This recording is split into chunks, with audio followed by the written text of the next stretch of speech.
अनौबा UK की corona virus strain की चिंगनबा मणिपुरी मचा अमा टेस्ट तौबदा नेगेटिव लाखरे। UK दगी हलकपा मणिपुरी मचा अमा पुणेदा लैबा नेशनल इंस्टीट्यूट ऑफ वायरोलॉजी दा टेस्ट तौबदा नेगेटिव लाखिबनी।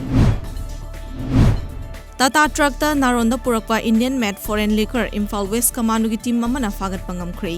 फागलबा मियोय अमदी पोलम सिंह लमफेला लैबा एक्साइज डिपार्टमेंट दा मखातावा आइन गोइबा थबक लौखटननबा खुशिनखरे हारि। लाइसेंस गन कापदा नुपी अमा सोकपदगी रिम्स हॉस्पिटल पुखतुना लाइगनखरे। थौदोक अदुदा चेनबा Mutum Rovindro Imphal west police station दा चंगजरखरे हारि। थौदोक अदुगी मतंगदा पुलिस न केस अमा लौखतुना थिजिनबा हौखरे हारि। जुगो तंपाकता हौखिबा तांग कुनगा मापनदगी लामई चाकपा कन्ननबा मिनिस्ट्री ऑफ होम अफेयर्स ना अहेनबा NDRF की टीम अहुम अमसु नागालैंड थारखरे। खा थंगबा नागालैंड की Angami reason दगी हौरखिबा लामई असिगी चादा हुमफुरोमदी May कनबा ngamkhre।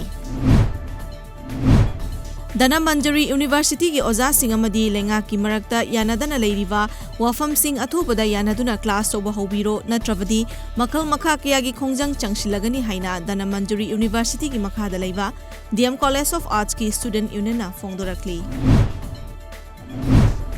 Indigenous Livestock Development Society Urembamna Sinduna Livestock Rearing for Sustainable Income of the Unemployed Youth and Farmers Saiba Nongmagi Oiba Training Program ama pangthokre।